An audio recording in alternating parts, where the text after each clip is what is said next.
اگر سسٹم کو بہتر کرنا ہے 2 کام کریں. یہ میرا پیغام تمام وزیر اعظم صاحب، ان کی بیوروکریسی، تمام اداروں کو ہے. اگر آپ چاہتے ہیں کہ ملک سے وفادار لوگ اوپر آئیں، 2 چیزوں کو ختم کریں. چاہتے ہیں کرپشن ختم ہو، یہ بہت امپورٹنٹ پوائنٹ ہے. ریاست صاحب اس بات پر وہ گولیاں مار رہے ہیں. وہ 2 کام. نمبر 1 عورت وومنائزنگ، نمبر 2 شراب. اس پہ پابندی لگا. میں تھوڑا سا یہ چیز سمجھا دیتا ہوں. ایک سینئر افسر جب عورت کی لت اسے پڑ جاتی ہے تو سب سے پہلے تو وہ سیکیورٹی کلیئرنس کراتا ہے کہ مجھے کوئی ایسا فارم ہاؤس ملے جہاں پر چھاپا نہ پڑے. 20-30 ہزار روپے اس کا خرچہ.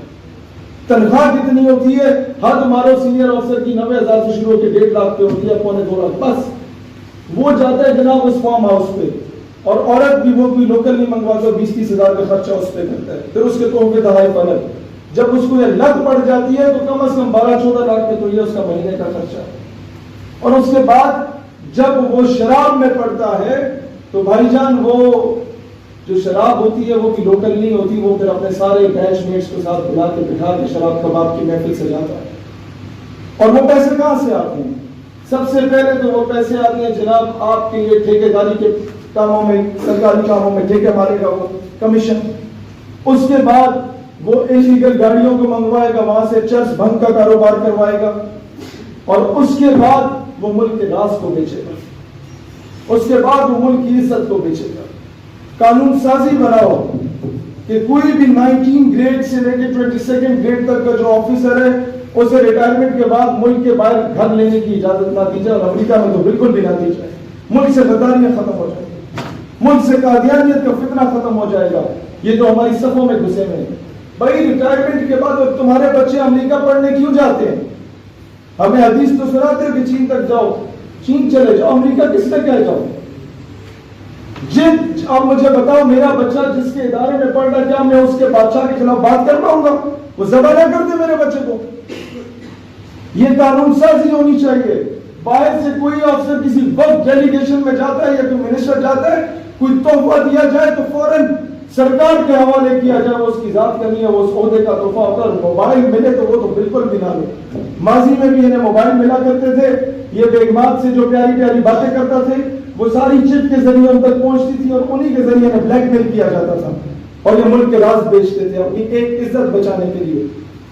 کوہاٹ کا ایک ایم این اے صاحب، ایک میرا بڑا اچھا دوست ہے، کہتے کہ ہم کچھ آفیسرز تھے، کچھ ایم این اے تھے، کچھ منسٹرز تھے. ہم لوگ گئے باہر برطانیہ میں، تو رات کو جب شراب سرو ہو رہی تھی تو جب میں نے کہا کہ نہیں میں تو خان ہوں، میں تو نسوار کھاتا ہوں، اس کی اجازت نہیں دی انہوں نے، تو شراب میں پیتا نہیں ہوں. کہتے ہیں مجھے 2 خواتین سینئر عہدیدار، ماضی میں نام نہیں لیتا، یہ کیس کر دیتے ہیں FIA سائبر کرائم میں. وہ کہتے ہیں مجھے حقارت کی نگاہ سے دیکھ کے کہتی ہے خان صاحب شراب نہیں پیتے. کہتا مجھے تب اندازہ ہوا کہ یہ جو ایلیٹ کلاس ہے ان کے ڈرائنگ روم کی ایسس حاصل کرنے کے لیے آپ کو ذاتی اور شرابی ہونا پڑتا ہے. یہ سسٹم میں اس طرح گھس گئے. ہم لوگ کیا کریں گے؟ باہر کھڑے ہو کے چوک چرائے پہ نعرے لگائیں گے.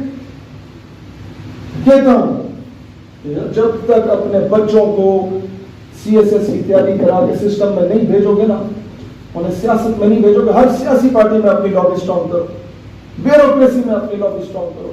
نہیں تو یہ انگریزوں کے کتے نہلانے والے 70 سالوں سے جنہوں نے قائد اعظم کو بھی نہیں بخشا، محترمہ فاطمہ جناح کو بھی نہیں بخشا، اور جن لوگوں نے غداروں کے ساتھ سازشیں کر کے ملک کے وفاداروں کو شہید کروایا، احمد کانسی کے ساتھ کیا ہوا، عافیہ صدیقی کے ساتھ کیا ہوا، یہ وہی انگریزوں کے کتے نہلانے والے پھر ہم پہ قابض رہیں گے.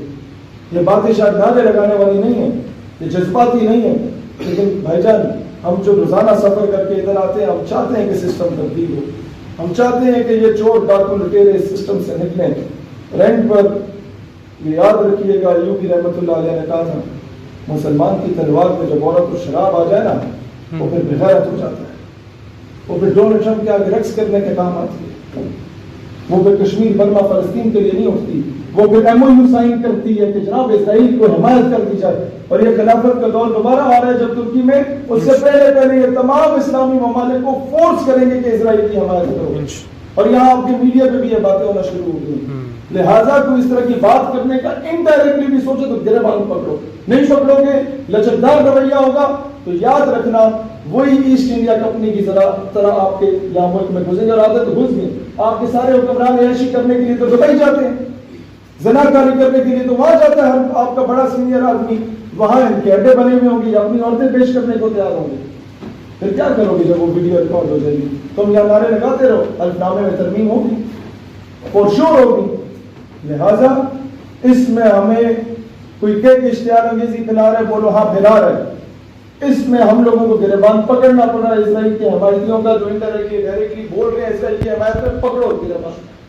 جی آخر میں یہ بات افسروں سے درخواست کرنا چاہتا ہوں. ایگزامپل لے لو, دور حاضر میں آج سے 10 سال پہلے داڑھی سے نوش کے مولا عبدالغنی بردر کو لے کے جایا جا رہا تھا. آج وہ کرسی پہ پاؤں رکھ کے بیٹھا ہوا ہوتا ہے, اور امریکی جو ہے اس کی طرف وہ خواتین آ کے انٹرویو لے رہی ہوتی ہیں, ان کی طرف منہ کر کے دیکھتا بھی نہیں ہے کہ تمہاری یہ ناپاک شکل ہی اس قابل نہیں ہے کہ میں تمہاری طرف دیکھوں. اللہ کو پامر بھی ہے, مومن پہ بھروسہ, ابلیس کو یورپ کی مشینوں کا سہارا, کافر ہے تو شمشیر پہ کرتا ہے بھروسہ, مومن ہے تو بے دیکھ بھی کرتا ہے سپاہی. لہٰذا دلیر بنو, آٹومیٹکلی کفر کمزور ہوگا. ایک آخری بات یہ سنا کے چاہتا ہوں. میرا ایک دوست ہے برطانیہ میں, وہ ایک سیکیورٹی کمپنی میں کام کرتا تھا. تو ادھر وہ کالے نہیں ہوتے جو انگریز جو سیکیورٹی گارڈ ہوتے ہیں ہٹے کٹے, کہتا وہ بھی کام کرتے تھے. تو اسرائیل اور فلسطین کی جنگ چھڑ گئی. کہتا میں فلسطینیوں کا حمایتی تھا, وہ اسرائیلیوں کے حمایتی تھے. کہتا ہمارا جو باس تھا وہ سرکاری ملازم بھی تھا فورن آفس میں, تو اسرائیلی فورن منسٹر نے آنا تھا. تو میرا کام ہوتا تھا meet and greet, hello sir how are you, please go this way, مطلب کیا حالت ہو رہا ہے اتنے جاؤ 10 تراش ہے. تو کہتا میرا یہ کام ہوتا تھا. کہتا ہے مجھے ڈیوٹی ملی کہ اسرائیل کا فورن منسٹر آ رہا تھا, میں اسے ویلکم کرنا تھا. ٹھیک ہے سر میری ڈیوٹی آ رہی ٹو. کہتا ہے اتنے میں وہ سارے کالے آگے رکھے, اچھا جی آج تو جناب کی سی چاپلوسی ہوگی. کہتا مجھے غصہ, کہتا ہے میں I will not do, میں نہیں کروں گا. کہتا پھر تو کیا کروں؟ کہتا I will slap him, کہتا میں جنگ مار دیں گا انہوں, تھپڑ مار دوں گا. اچھا وہ کہتا بھاگا اور اپنے مینیجر کو بلایا. کہتا manager I swear to God that he said I will slap him, میں اللہ کی قسم کھاتا کہتا ہے میں جنگ مار دیں گا, تھپڑ مار دوں گا. کہتے you don't need to swear to Allah, قسم کھانے کی ضرورت نہیں ہے, میں کہہ رہا ہوں میں اسے تھپڑ مار دوں. کہتا مینیجر کی زمین نکل گئی پیروں سے. کہتا مجھے اٹھا کے کمرے میں لے گیا, اپنے کمرے میں بند کیا. ادھر وہ ٹی وی لگا ہوا تھا جس میں کیمرے سارے نظر آ رہے تھے. ٹھیک ہے کہ کہاں حاصل ہوگا. یہ کہتا اور کچھ تھا نہیں, تو میں وہی ٹی وی دیکھ رہا تھا. اوپر بھی کیمرہ تھا جس سے مینیجر کہیں اور سے جا کے مجھے دیکھ رہا ہے, اور وہ ڈر رہا تھا کہ یہ کیمروں میں کیوں دیکھ رہا ہے کہ کیمرے سے نکل کے اسے تھپڑ نہ مار دے. تو تم ذرا سے دلیر ہونا, کفر آٹومیٹکلی اس کا پیشاب نکلتا ہے. وجہ یہ ہے کہ تم لوگوں کو دلیر ہونے کی ضرورت ہے. اللہ تعالیٰ دین اسلام وطن عزیز پاکستان کا حامی و ناصر ہو. پروفیسر صاحب ہم بچپن سے کینٹ میں رہے ہیں, تو ہمارا عیدوں کا معاملہ بھی مفتی منیب والا ہوتا تھا.